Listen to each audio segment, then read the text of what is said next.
Hey everybody, it's Lance Dawson. I am back in the studio with my main amigo Andrew Stewart for yet another episode of Backstage Lowdown.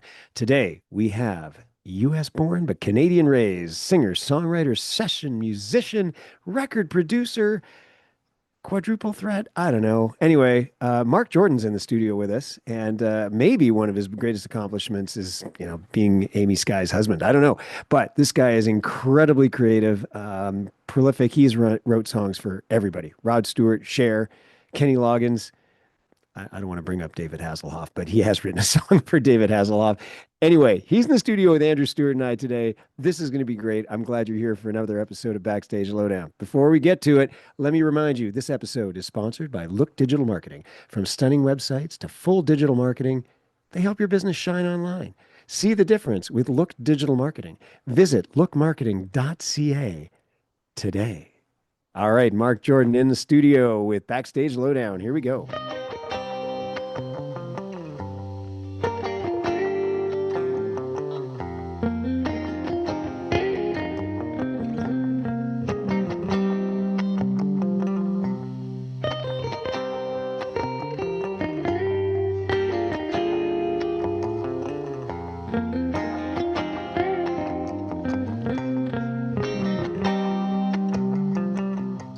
Hey, Marc. Your audio should be connected. Maybe it is. Hey, there we go. There we go. Hey, Marc, how you So, doing? Good. Good, good. I'm Lance Dawson, by the way. You've been speaking with I- my friend Andrew Stewart. Yeah.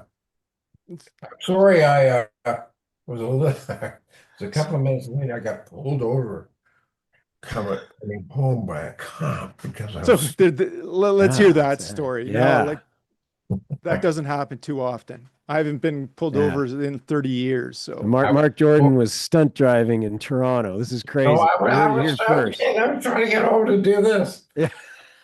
we appreciate it. I'm going to end up in jail. Yeah. If There you if you go. had waited just an extra 6 months, you could have included this story in the biography. I was trying to rush to get onto some guy's podcast. Anyway, Marc, we do appreciate you taking your time Yeah. today to talk to us. I think that's great.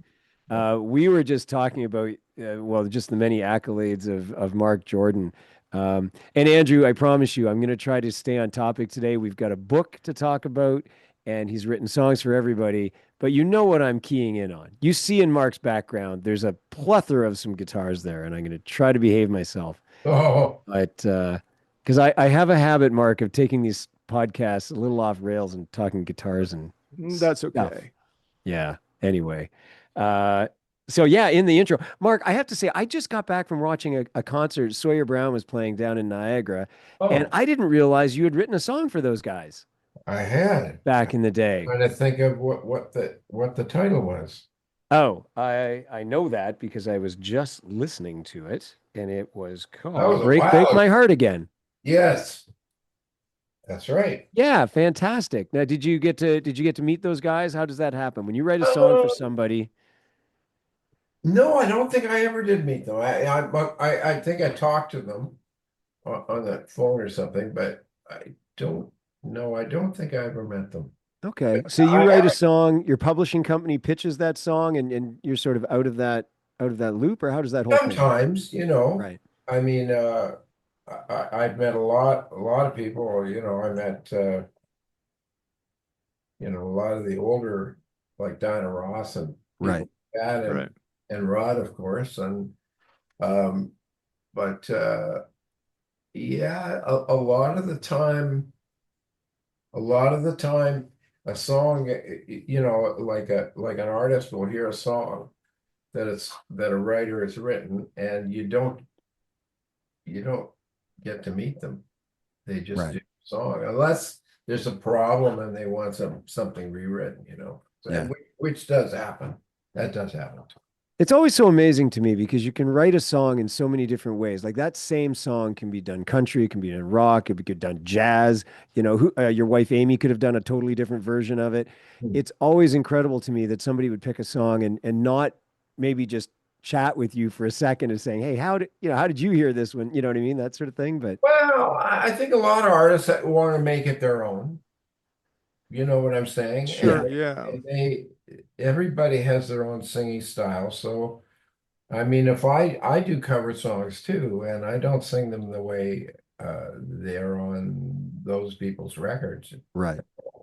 So it's a way of putting your signature on them when especially if you do live stuff, you don't want to sound like the demo singer for the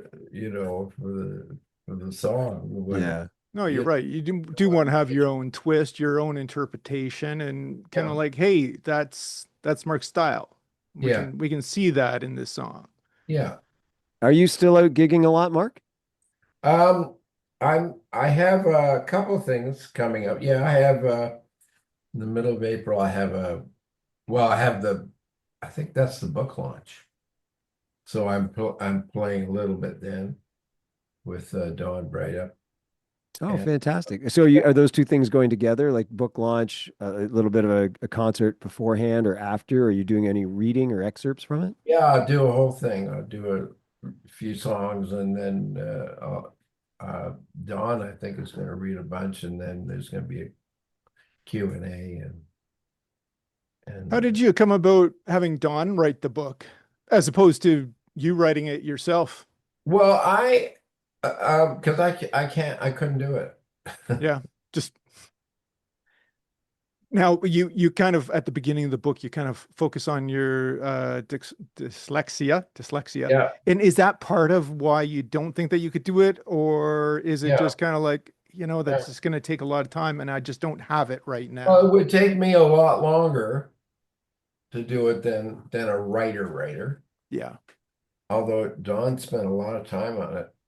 But I'd written songs with Don. I knew him, and he had done a wonderful book on Steely Dan. I think Donald Fagen in particular, and so we were just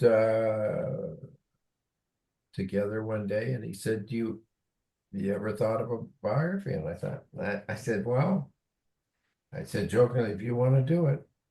And he said, "Well, maybe I did. Maybe I did." And so we went up to my cottage and we sat there maybe, a few weekends and and then we talked and he recorded some stuff and like hours and hours and hours Yeah. questions. So when that happens, Mark, like I'm just sort of imagining, did you feel like, well, I mean, you must, having been in the industry as long as have been, and playing as many different roles as you've done as a songwriter and a session player and a performer in his own right, you must have thought, I have a lot of really great stories. So this idea of a biography is not that far-fetched. Or did you just feel like, I'm not, like, it's not that, you know, it's not my Well, thing. I mean, when I got going, I realized I did have a lot of story. I started Sure. remembering things and of course making a lot of stuff up too. Right. Well, Yeah, saying sometimes it was that, it they say about it's not sometimes it's not for the lack of the story, it's for the listening, it's the lack of a listening ear, right? I think that I want to say that was Stephen King. But anyway, I'm not sure. um yeah. So now you had a listening ear and all the stories came out. Yeah, yeah, it when was. you started thinking about all those stories, were there any that you were hesitant to actually put in, or other stories that you preferred just to keep to yourself and not to share with fans? There's a couple of stories that are not in there. Well, we should break those on the podcast right now. Let's break that out. Wow, that's great. Hey, here's a quick question for you, just with regard to the songwriting, because I kind of dabble in that myself. Do you find that you're still writing, I'm assuming. I guess I just assume that, right? Like you have to. I Are can't you, let it yeah, go. right, you can't stop. So do you find like you were more prolific when you were younger and you had all that angst and now like, you and I are I don't know how old you are, but I'm 57. I can't generate angst anymore. Like the topics are different. It's all different. Well, That's a good question. Yes, the topics are different, but your life is different. Right. So what the hell are you writing about? You're not That's right. writing about someone else's life. You're writing about you're the vessel through which the music goes. So it changes as you change. So the older you get, the stories are different. They might be a little deeper. They might be a little more interesting in a lot of ways. Probably interesting to though people of our same ilk, because there are times where I'm writing things that I haven't experienced, but people in my age, they've told me they're going through a divorce, they're going through whatever, and then their story comes through, and that's what I've written about. Yeah. Um, but I do remember I've told this story before. I played one of our songs or my band songs for some a young girl she's like, I want to say 16. She goes, I want to hear something country. I'm like, hey, I'll play one of these, and this will be an unsolicited, like just she doesn't know it's me, so I'm gonna play this. And honestly, Mark, she goes, I'm going to give it a 4. I'm like, a 4 out of 5? And she goes, no, not out of 5, out of 10. I'm like, good God. I said, why? And she goes, because it doesn't make me cry and I can't dance to it. So what the hell good is it? And you know what? She was right. But she was 14 or 15. You know what I mean? Like, that's Wow. what they want. That's But if yeah. somebody our Different age had, life right, experience. if somebody our Yeah. age had listened to it, they might have given me a 5. I don't know. One can only hope. And you really cry and dance at the same Yeah. time. That's what I want to know. Is it?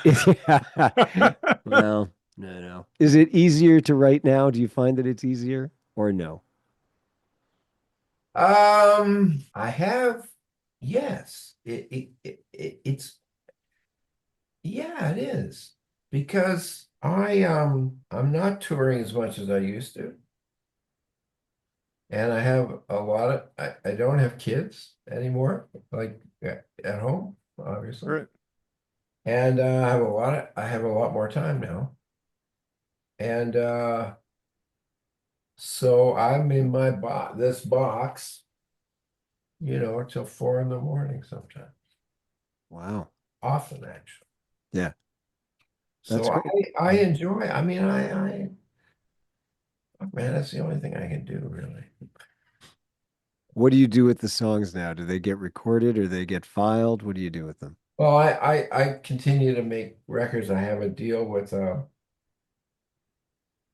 like I think Fidelio Records. It's like a hi-fi record company. Yeah.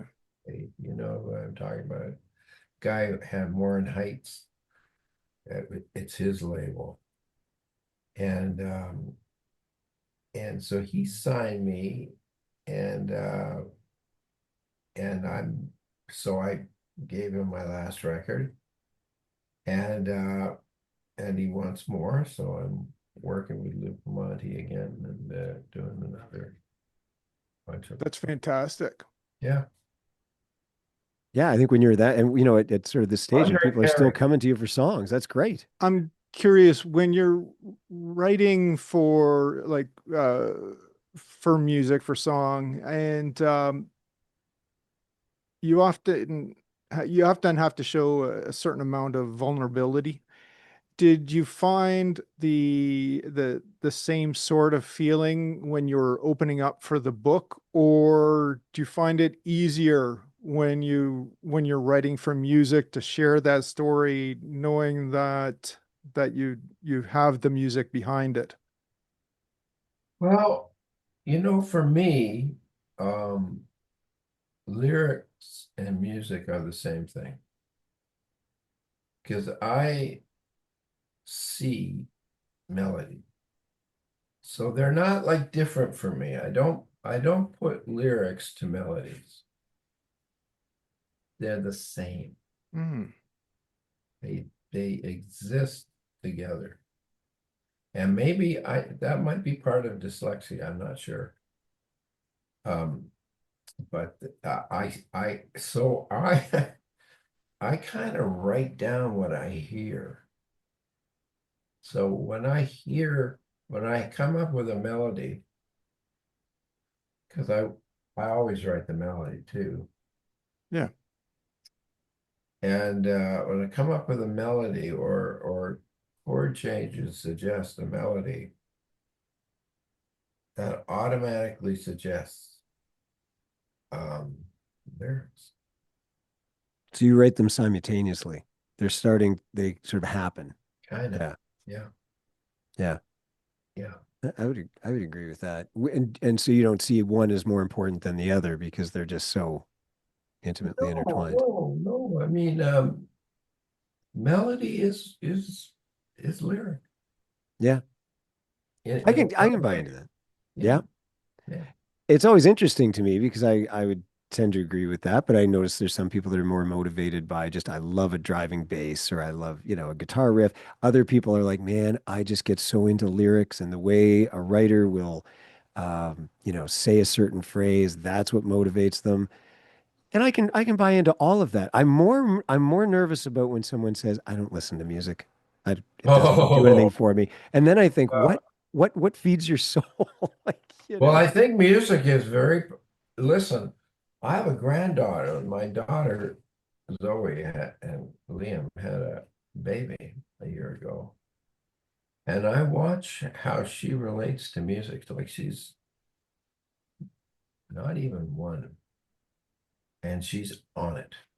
So that tells me that it's very primal.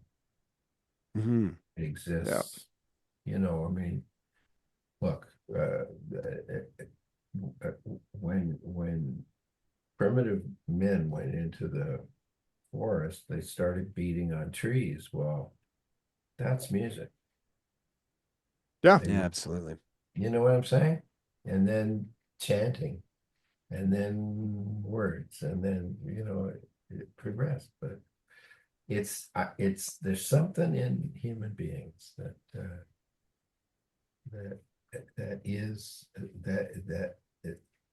that music is part of. I'm glad no one figured out how to stream back then, eh? Those cavemen, that would have been awful. Well, they were streaming, but it wasn't the way. Different, Yeah, it was. different sort of thing. Yeah. So difficult to say. You've been putting out music, and I'm going from memory here. I think from early 70s, like about 74. Am I right in that? I think you are. Yeah. Okay. Um, During that time, you've seen the music industry change a lot. Yeah.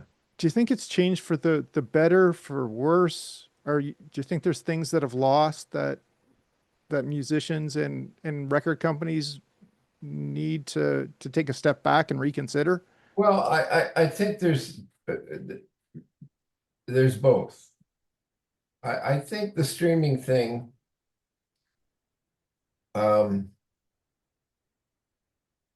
is a little too well. There was something about record companies and A&R uh, divisions that sought out what they figured were talented people. And so the airways weren't inundated with stuff. That some of it good, some of it not good. Now that said, they probably missed a lot of people as well. So there's Sure. that. You know what I'm saying? Yeah, for sure. In my day, in Toronto, what they did, what the A&R guys did, like I didn't know how to send music to labels. What they did is they went out to the clubs and they looked where the lineups were. That's where they went. Right. And you guy had lineups outside the club. That said to those guys, oh well, this dude is connecting in some way with people. So And I guess that's no different now than when and we've talked about this on other episodes, Mark, where I was trying to get into playing a festival and somebody said, they don't care about your songs. They want to know how many TikTok followers you have or what your presence on Instagram is. And I guess in an odd way, it's kind of the same thing, right? Just taking they don't care about the band inside, but what's the lineup look like? If they're connecting, we don't care if we like them. We don't even care if they're that good. There's some impact happening. yeah, yeah. But I think back in the day, the I think the other component was that they had to like you as well. Right. They had to see, and they could be. I mean, there was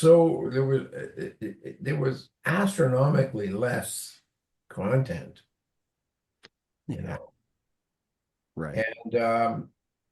and radio was a real easy way to promote stuff.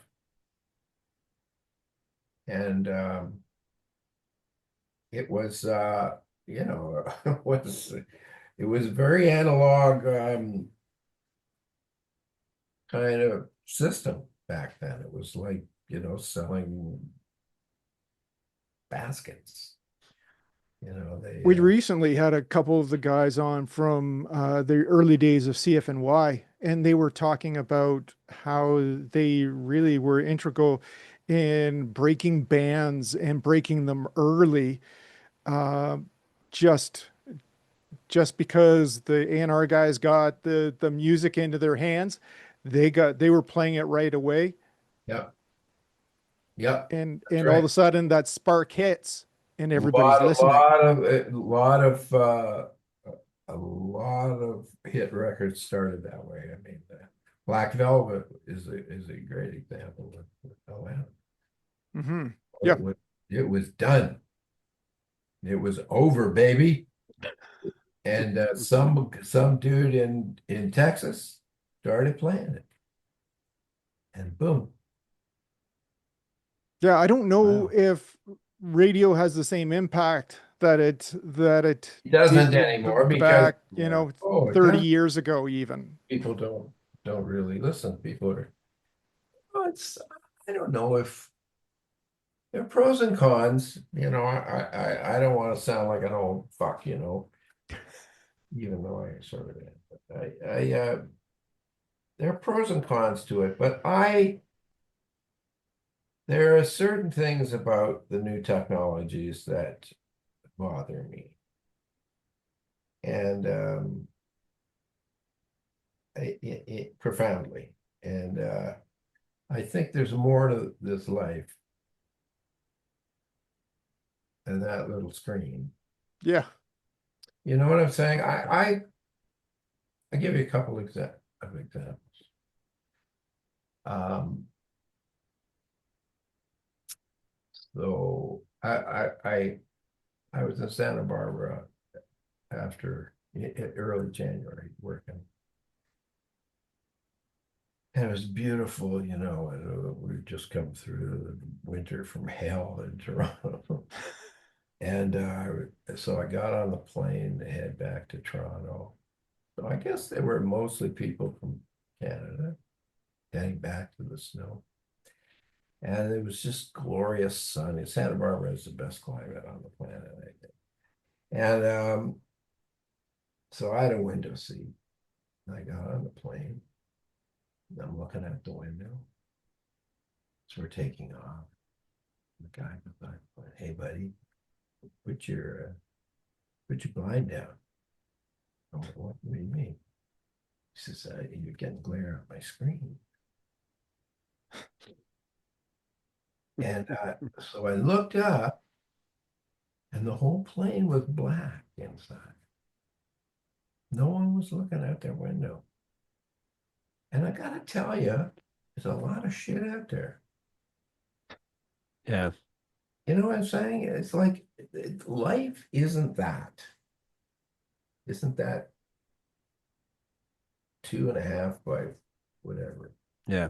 It's time that people start looking up from their There's a lot of screens world out and there. There's a actually lot experiencing what's going on around them. in the present. I think so. And I know that's very unpopular to say that, but No, I think it's gaining some traction. I also think that the opportunity to see the same old thing, but from a completely different perspective, meaning you're in the air and you're looking at yeah, something you may have seen 1,000 times, but you've never seen it that way. Why would you pass up the opportunity to catch something on YouTube, right? So, yeah. yeah, it's a challenge. It's going to be a challenge for your daughter to impress that upon your granddaughter. we talk about it all the time in terms of music, in terms of sharing music. Like, hey, Mark, I heard this great album the other day. Have you heard this? Would you like to listen to it? Everybody's got their headphones on now, so I can't even walk by somebody and hear what they're listening to and say, hey, who's that? You know, that sort of thing. That's true. It's the technology, I think, has isolated us quite a Yeah, bit. and it is, I don't trust these motherfucker. Excuse me. That's No, okay. we're good. We're Okay. good. I Yeah, don't yeah, yeah. trust these guys in tech. Their programs, I believe, are addictive, and I've no doubt about that. Yeah. Uh, no doubt they know. I know they know about it, and Yeah. there's hearings right now in Washington. Right. Against Meta. Yeah, Yeah. I think you're right though. It just sometimes I think it's a double-edged sword where I've always said, look, I appreciate the fact that technology's become cheaper and in a lot of ways more affordable. So it's we do. wonderful that Yes, you see young kids that can afford a microphone and can afford, some software to start recording and yeah, creating and learning how to do that. My problem was that when all that came out, they didn't also develop a formula or a filter to say, hey, just because you can record a song doesn't mean that it should be posted. okay, Because now, people that take it seriously or people that are working at it as a craft, they have more junk in their way. And it's that's harder true. for the cream to rise to the top. And then For sure. it also fills a lot of people with these delusions of grandeur, you know, and Yeah. I don't know. It's like I said, it's a double-edged sword. I think it's great. You've got tools now that we could never afford when we were a kid. You had to pay somebody to go to the recording studio. Yeah. But at the same time, you're just cluttering the airwaves. Tell you another thing. There were that I miss, although I still get to do it now and then. But there was something about going into a studio with great players Right. and have them, players that you pick that sort of share a similar aesthetic, and you cast it like you cast a movie. So there's something brilliant about going in and with those guys and working on something and have it come out. Do you And prefer a live room? kind of, I do enjoy that. It depends on the situation, but Yeah, for sure. I love it. I love it. Just the energy that the musicians kind of that just starts to kind of swell up and starts Yeah, to almost bounce off each other. I think it personally lends a lot to the the music. sum is greater than the parts of Yeah, expression is, but you know what I'm saying?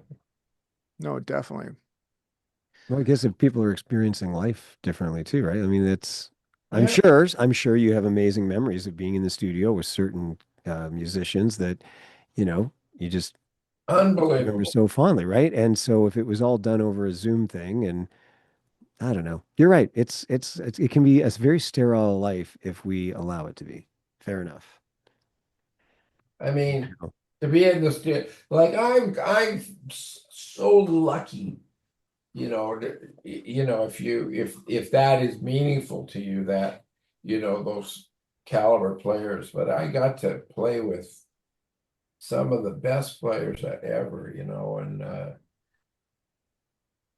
it was such a learning experience, especially for me, because I couldn't learn it really by any way but observation, and so it was so profound for me to be around those people.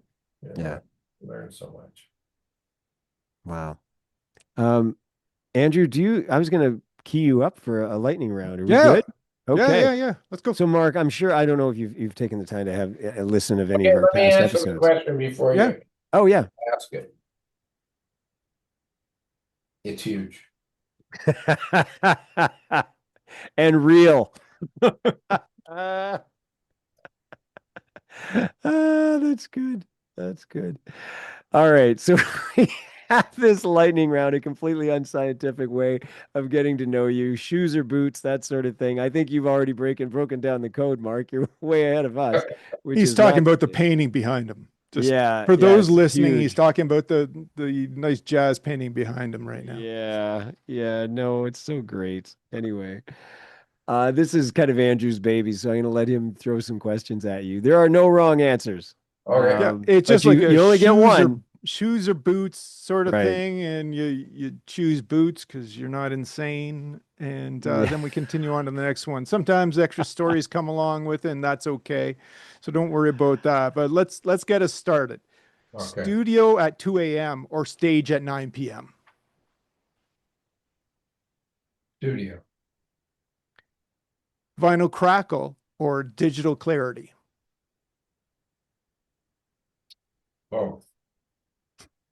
First take magic or perfect final cut. First take magic. Writing alone or writing with a room full of people. Alone. Classic piano or vintage guitar. Vintage guitar. Thank you. And that, ladies and gentlemen, is a mic drop. Thank you. Appreciate that. What kind of shit question was that in the first place? I'm embarrassed you asked that. I'm surprised that you haven't had one word about those guitars in the background. I am trying to behave myself. Mark, Uh, okay, just one. Okay, we got more questions. I know we got what, three, four more. What's your favorite guitar, Mark? You own a few. What's your favorite? Your go-to? Well, I'll tell you know what? My favorite guitar is this one. There's a long story to this one. oh, Oh, wow. Look at that. Some P90s, a hollow body. What Yeah. is that? That was now this is do you want the story? yeah, yeah. Okay. So this was a Yamaha guitar that was given to me by Yamaha. And it had one of the, it was like a folk guitar. Okay. And yeah. So I was playing my Gretsch, and I gave this to my daughter because it didn't really work for me. Right. And she slipped and fell on it, cracked Oh, no. the whole thing in, right? So I went, oh fuck. So I gave it to my carpenter. He said, "Oh, give me that. I'll mess with it." And literally, I forgot about it. And 5 years later, he found this piece of this thing for the top, I guess it's spruce or whatever. And he hand carved it. And he got these pickups from a guy who makes them and hand winds them. And put it together. And I played it, and it was a little dead, and he took it apart again and shaved the top down again, put it together, and it is amazing now. And this is a carpenter, not like a luthier. Luthier. Yeah. Luthier. Sorry. Luthier. I would have gone luthier, but you could have gone luthier. That's possible. I'm more classy. You Anyway, really are. it's a carpenter? Like Yeah. just a woodworker guy. I'm impressed. The mic's not picking it up right now. Oh, okay. That's okay. That's a beautiful guitar. It is a It beautiful is. guitar with a really great story. I'm Yeah. dying to ask what happened to the daughter. She's never been seen since. Oh, she has literally never. Yeah, that's right. For those of Now you you who got a love beautiful guitars, guitar. you'll see what we're talking about. Okay, Andrew, sorry, go ahead. I All right, all right. digress. Coffee strong or whiskey neat? Coffee strong. Coarse These hook. days. Coarse hook or deep cut verse? Deep cut verse. Spontaneous jam or carefully crafted session? Well, We get a lot of those boths. Like A Well, the heartbreak tough questions. song. they're different, you know. Well, yeah, no, exactly. Heartbreak songs or feel good anthems.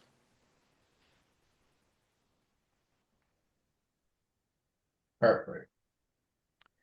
And last but not least, standing ovation or total silence that says everything. I believe that's in reference to your comment. It's huge. I think that's a Right. callback. That's a hard one to answer. I think the I think a silence. standing ovation would be. I didn't want to go there.